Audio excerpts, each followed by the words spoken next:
Now, we're not going to go to preaching on music here either today, but you can easily do that from the Bible. I know that's not something that you hear most preachers do, but it's in the Bible and it needs to be preached. I think that the most direct reference that you could ever hope for, because you can kind of nitpick around, is if you look back to the time of Moses, and when he's up there on the mountain, and the people come to him, and they say, Moses, do you know the story? They say something's wrong. It sounds like they're killing each other down there. And they heard what sounded like the sounds of war. And he said, wait a second. He said, that's not the sounds of war, because I know what war sounds like. That's some kind of nasty, messed up music.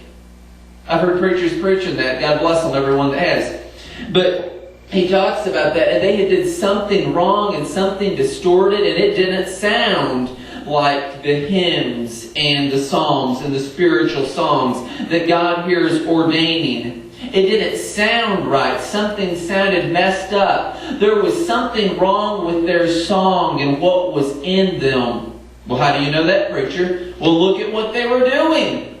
He went down there and they were worshiping an idol god. They were listening to the world's music. They were inventing the world's music. They were playing the world's music. Maybe it's something that they learned out in Egypt. Maybe they were playing Walk Like an Egyptian or something. I don't know what they were playing.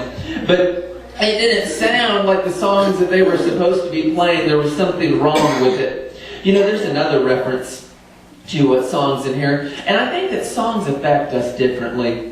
Have you all ever watched a sad movie and it's got a sad scene in there? The dog dies or the mother dies or somebody dies. I know that Elvis in his first movie and best movie, I want to say that for the record, his first and best movie, Love Me Tender, it seems like it had a different name before that, but then they had to put his songs in and that was the main song for it. He dies in the end.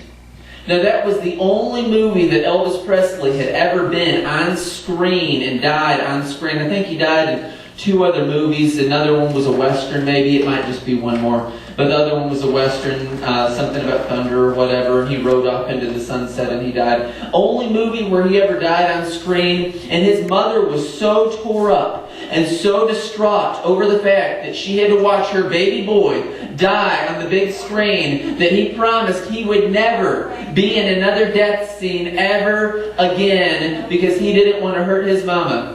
So he dies on screen. And to make it even worse, he starts singing that song that they played through the movie as it shows his grave. And an image of him appears in the corner of the screen. I have the DVD. It's a good movie.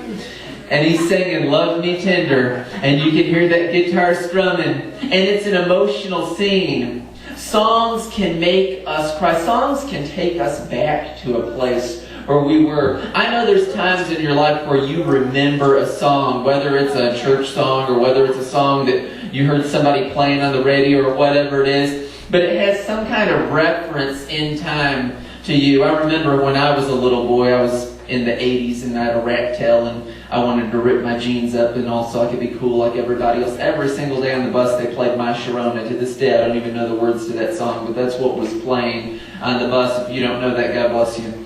But there's certain songs that have a mark in time. There's songs that people carry around with them and that they define them. You know, and I'm not talking about the kind of song that you could get up here, Brother Norris, and you could just sing some old song. But I'm talking about what is the song that is in your heart? What is the soundtrack of your life? And let me tell you, frankly, it needs to be about the Lord. That's what it ought to be about as a Christian. Because the Bible tells us here, it says this is what you need to be filled with. You need to be singing songs in your soul, psalms and hymns and spiritual songs. Some people say, well, you know, I can only take that for so long. Well, you're not right with God if you feel that way. You know, the Bible tells us, it says that there's 4 living creatures around the throne of God. And I like this because they're just singing one song over and over and over. And it's a chorus. It's easy to follow along. I've been in some churches where you'll sing a chorus and the people can't get it for anything in their life. And you're like, it's not that hard. But they're singing, holy, holy, holy. Blessed is the Lord God Almighty who was and is to come. And you know how it goes after that? Holy, holy, holy, blessed is the Lord God Almighty who was and is to come. I've heard people talking about sleeping in heaven. You're never going to be getting any sleep with that going on around the throne of God 24/7, forever. Holy, holy, holy. Isn't that a beautiful song? Blessed is the Lord, because it's true. And that's what the song is that's in their heart. And I believe that they're not ashamed of it. You know, I think people sing songs a little bit different depending on how they feel. Some people just sing them in the shower. They don't want people to hear it.